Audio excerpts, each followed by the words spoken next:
Assalamualaikum warahmatullahi wabarakatuh. Kembali lagi di podcast jurnal Kita Harus Tahu. Podcast kali ini kedatangan narasumber Mbak Budi Anita selaku programmer gizi. Podcast kali ini akan membahas gizi seimbang saat berpuasa. Stay tune dengerin podcast kali ini ya. Sebagai yang mengetahui ilmu gizi, bagaimana sih tips supaya asupan gizi di bulan Ramadan terpenuhi? Oke, tips yang pertama saat berpuasa, jangan melewatkan sahur sebab 40% kebutuhan energi harian terpenuhi saat sahur supaya kita tetap bugar saat berpuasa. Lalu saat sahur sebaiknya kita mengonsumsi apa, Mbak? Untuk menjaga kebugaran saat berpuasa biar tidak cepat lapar, sebaiknya mengkonsumsi mengikuti pedoman isi piringku atau gizi seimbang. Dalam satu piring, setengahnya diisi dengan sayur dan buah. Lalu, seperempat piring diisi dengan makanan pokok dan seperempat sisanya diisi dengan lauk pauk dari hewani dan nabati. Lebih disarankan lagi untuk memperbanyak porsi sayuran dibanding buah. Karena apa? Sebab sayuran memiliki kandungan serat yang baik untuk pencernaan. Sedangkan buah-buahan mengandung kandungan gula yang tinggi atau indeks glikemik yang tinggi yang bisa meningkatkan kandungan kadar gula dalam darah secara cepat dan tinggi. Nah, akibatnya kadar gula darah melonjak tinggi hingga menyebabkan produksi insulin dari dalam tubuh meningkat yang nantinya dapat menyebabkan glukosa kembali turun dan keadaan inilah yang dapat menyebabkan tubuh menjadi lelah. Seperti itu ya.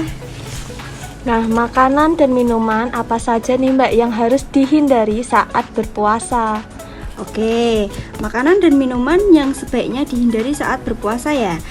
Yang pertama, saat sahur sebaiknya tidak mengkonsumsi banyak garam karena cairan yang ada di dalam tubuh akan terikat oleh garam atau natrium. Lalu tubuh merespon ke otak agar otak memberikan sinyal haus. Makanya kita merasa haus saat mengkonsumsi makanan yang asin atau gurih. Maka dari itu penting untuk kita untuk menjaga cairan tubuh supaya tidak dehidrasi karena dehidrasi memiliki efek negatif seperti sakit kepala, hilang konsentrasi, letih, lesu, dan lelah. Kemudian yang kedua, saat berpuasa boleh saja meneruskan kebiasaan minum kopi, teh manis, dan coklat. Namun tidak disarankan untuk dikonsumsi saat waktu makan sahur. Karena apa? Karena kopi, teh, dan coklat itu bersifat diuretik atau dapat meningkatkan frekuensi buang air kecil. Jadi ketika makanan-makanan tersebut dikonsumsi saat sahur akan berisiko tubuh kita kehilangan cairan lebih banyak yang hingga dapat menyebabkan resiko dehidrasi. Teh, kopi, dan coklat boleh dikonsumsi saat waktu makan malam hingga menjelang tidur malam karena kehilangan cairan pada saat itu dapat segera digantikan pada saat nanti kita bangun sahur. Seperti itu. Nah, seandainya nih Mbak kan kita buru-buru bangun tidur sudah jam 4. Kalau kita mengkonsumsi mie instan bagaimana? Mie instan ya, kita identik sekali kalau sahur itu seringnya kalau kepepet itu mie instan ya. Biasanya makan mie instan saat sahur itu ya itu tadi saya bilang saat kepepet atau entah karena tidak ada makanan atau bangun mepet imsak ya, buru-buru nih biasanya. Jadi untuk mempersingkat waktu sahur dengan mie instan, maka makan mie instan saat sahur sebenarnya itu boleh sih daripada tidak makan sahur sama sekali karena apabila tidak makan sahur kita tidak punya energi untuk beraktivitas saat berpuasa 13-14 jam. Nah, namun hal ini juga patut diperhatikan ya. Konsumsi mie instan saat berpuasa itu boleh, namun tetap dengan memperhatikan pedoman gizi seimbang ya. Jadi misal makan mie instan tapi tetap dengan dimodifikasi seperti ditambah sayur, kol, sawi, ditambah telur. Nah, seperti itulah pokoknya intinya tetap dengan berpedoman gizi seimbang atau isi piringku.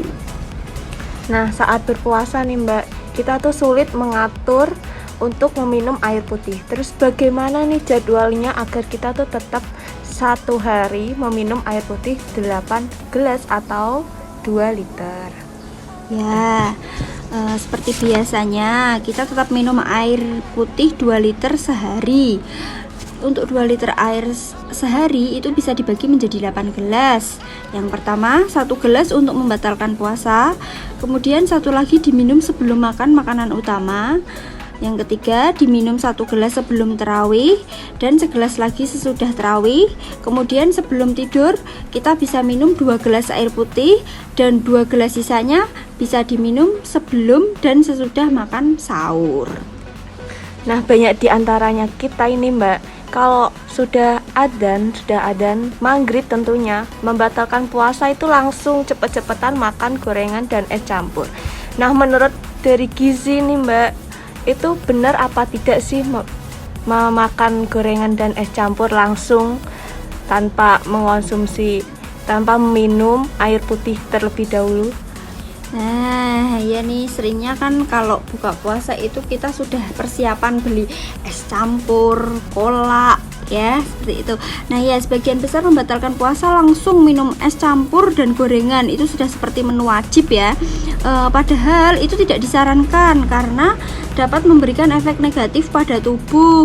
Jadi pada saat berbuka kita dianjurkan untuk membatalkan puasa dengan minum air putih terlebih dahulu, kemudian makan buah atau kurma, ya. Apalagi jika mengikuti sunnah Rasul itu bisa dianjurkan berbuka dengan segelas air dan 3 butir kurma, lalu diberikan jeda sejenak untuk sholat maghrib dan dilanjutkan dengan makanan utama, makan nasi. Apabila kita memutuskan untuk makan besar, dikhawatirkan menimbulkan efek negatif seperti kembung dan muntah yang nantinya dapat mengakibatkan sholat tarawih menjadi tidak khusyuk, tidak nyaman, lemas, mengantuk, dan konsentrasi dapat berkurang. Nah, kira-kira puasa itu bisa menurunkan berat badan nggak sih Mbak? Nah, ini ya biasanya untuk kalangan anak muda biasanya ini sering dijadikan kalau puasa itu berat badannya agar bisa turun gitu ya. Nah, sebenarnya puasa bisa nggak sih menurunkan berat badan? Bisa. Untuk menurunkan berat badan itu bisa melalui puasa. Tetapi jika kita bisa mengatur pola makan karena mencapai defisit kalori itu bukan hal yang sulit ya. Tapi sebaliknya jika kita tidak bisa mengontrol makanan saat berbuka, itu juga bisa menyebabkan kadar kolesterol dan gula darah dalam tubuh meningkat. Nah, ini saya ingin sedikit menambahkan di sini ya. Biasanya kan sering kita mendengar banyak orang yang mengatakan berpuasa berarti memindah waktu makan dari makan pagi, siang, malam itu dipindah ke makan malam dan dini hari. Nah, padahal ya memang benar sih, berpuasa itu memindahkan makan dari waktu makan biasa ke makan malam dan dini hari. Namun tidak sekedar memindahkan saja loh ya, tetapi juga harus mengurangi kandungan energi makanan tersebut. Banyak penelitian yang menjelaskan bahwa saat berpuasa akan terjadi penurunan penggunaan energi basal tubuh hingga 20%. Jadi ketika sebelum puasa seseorang mengasup 2000 kilokalori per hari, maka saat berpuasa hanya perlu mengasup 1800 kilokalori saja. Nah, modifikasi yang dapat dilakukan yang pertama yaitu turunkan dulu total kalori menjadi dari 2000 tadi menjadi 1800, atau kalau enggak 20% dari kebutuhan energi basal metabolisme tubuh kita. Kemudian yang kedua, sumber energi dan lemak jenuh dikurangi dan tingkatkan dari sumber protein rendah lemak, sayur, buah, dan olahan susu lainnya. Seperti itu ya. Oke, baik Mbak Anita, semoga informasi ini dapat bermanfaat untuk pendengar podcast kali ini. Terima kasih sudah berbagi banyak ilmu dan berkenan hadir di podcast Kita Harus Tahu. Semoga kita tetap sehat selalu dan tetap menjaga protokol kesehatan. Sampai berjumpa di podcast selanjutnya. Wassalamualaikum warahmatullahi wabarakatuh.